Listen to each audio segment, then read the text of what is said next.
అధ్యక్షుడి ఎంపిక విషయంలో అధిష్టానం సీఎం రేవంత్ రెడ్డికి పూర్తి స్వేచ్ఛ ఇచ్చినట్టు తెలుస్తుంది.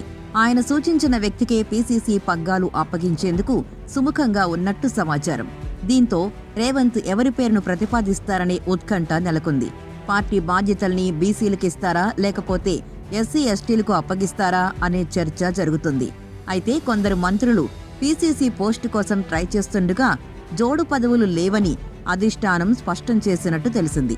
ఉమ్మడి రాష్ట్రంలో వైఎస్ రాజశేఖర్ రెడ్డి సీఎంగా ఉన్నప్పుడు కాంగ్రెస్ అధిష్టానం ఆయన అభిప్రాయాలకు ఎక్కువ ప్రయారిటీ ఇచ్చేది. ఇప్పుడు మళ్లీ అదే తరహాలో సీఎం రేవంత్కు అంతటి ప్రాధాన్యత ఇస్తోందని ప్రచారం జరుగుతుంది. 2004లో పార్టీ అధికారంలోకొచ్చిన తర్వాత నాటి పీసీసీ అధ్యక్షుడు డి శ్రీనివాస్ను మంత్రివర్గంలోకి తీసుకున్నారు. దీంతో ఆ పదవి కోసం చాలా మంది వైఎస్ఆర్ వ్యతిరేకులు ప్రయత్నించినా చివరికి వైఎస్ఆర్ సూచన మేరకు అధిష్టానం ఆయనకు సన్నిహితుడిగా ఉన్న ఎంపీ కె కేశవరావును పీసీసీ అధ్యక్షుడిగా నియమించింది. ఇప్పుడు 2 దశాబ్దాల తర్వాత కాంగ్రెస్ అధిష్టానం సీఎం రేవంత్ అభిప్రాయాల్ని గౌరవిస్తుందనే టాక్. అందుకే ఆయన సూచించిన వ్యక్తికే పీసీసీ పగ్గాలు ఇవ్వాలని నిర్ణయానికొచ్చినట్టు ఏఐసీసీ వర్గాల్లో చర్చ జరుగుతుంది. ఎస్సీ ఎస్టీ నేతల పేర్లు సైతం ఏఐసీసీ వద్దకు వెళ్లినట్టు తెలిసింది. పార్టీ అధికారంలో ఉన్న రాష్ట్రాల్లో సీఎం పీసీసీ చీఫ్కు మధ్య విభేదాలు రాకుండా ఏఐసీసీ తగిన జాగ్రత్తలు తీసుకుంటుంది. సీఎంకు సన్నిహితంగా ఉండే వ్యక్తిని పీసీసీగా అపాయింట్ చేయాలని భావిస్తుంది. అందుకే పార్టీ అధ్యక్షుడిగా ఎవరిని నియమించాలనే అంశంపై రేవంత్కు పూర్తి స్వేచ్ఛ ఇచ్చినట్టు చర్చ జరుగుతుంది.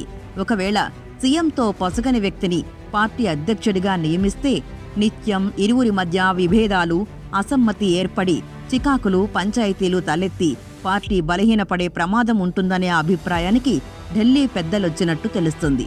ఎంపీనే పార్టీ స్టేట్ చీఫ్ చేసే ఛాన్స్ ఉందని లీకులొస్తున్నాయి.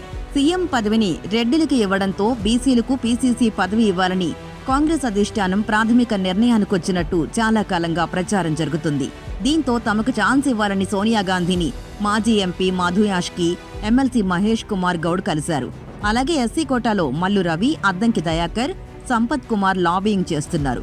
కానీ పీసీసీ పదవిని బీసీ వర్గానికి చెందిన ఓ ఎంపీకి ఇవ్వాలనే ప్రతిపాదనను సీఎం రేవంత్ అధిష్టానం ముందు పెట్టినట్టు విశ్వసనీయ వర్గాల ద్వారా తెలిసింది. సదరు ఎంపీకి 2 సార్లు జిల్లా అధ్యక్షుడిగా పనిచేసిన అనుభవం ఉంది. కష్టకాలంలో పార్టీలోనే కొనసాగారు. అలాగే ఆయన తాత, తండ్రులు కూడా కాంగ్రెస్ పార్టీ నుంచి ఎమ్మెల్యేలుగా గెలిచినవారే. 7వ తేదీతో పీసీసీ అధ్యక్షుడిగా రేవంత్ రెడ్డి టర్మ్ పూర్తి కానుంది. దీంతో కొత్త చీఫ్ ఎంపికపై అధిష్టానం ఫోకస్ పెట్టింది. ఇప్పటికే రేవంత్ అభిప్రాయాల్ని పరిగణలోకి తీసుకున్న ఏఐసీసీ త్వరలో కొత్త చీఫ్ను ప్రకటించే అవకాశం ఉన్నట్టు తెలిసింది. ఒకవేళ జూలై 7లోపు నియమించడం సాధ్యం కాకపోతే బడ్జెట్ సమావేశాలు ముగిసిన తర్వాత కొత్త పీసీసీని అనౌన్స్ చేసే అవకాశం ఉందని సమాచారం. కొందరు మంత్రులు పీసీసీ అధ్యక్ష పదవి కోసం తీవ్రంగా లాబియింగ్ చేస్తున్నారు. ఆ లిస్టులో బీసీ వర్గానికి చెందిన మంత్రులతో పాటు ఎస్సీ వర్గానికి చెందిన మంత్రులు కూడా ఉన్నారు. అయితే ఒకరికి జోడు పదవులు ఇవ్వడం కుదరదని, పార్టీ అధ్యక్ష పదవి కావాలంటే మంత్రి పదవికి రాజీనామా చేయాల్సి ఉంటుందని అధిష్టానం వారికి స్పష్టం చేసినట్టు పార్టీ వర్గాల్లో ప్రచారం జరుగుతుంది.